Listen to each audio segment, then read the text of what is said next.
الحمد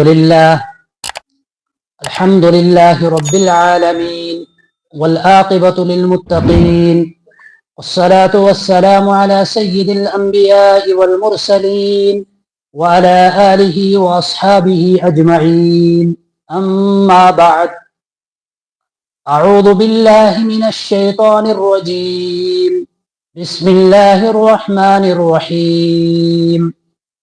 ألهاكم التكاثر حتى زرتم المقابر، كلا سوف تعلمون ثم كلا سوف تعلمون، كلا لو تعلمون علم اليقين لترون الجحيم ثم لترونها عين اليقين ثم لتسألن يومئذ عن النعيم.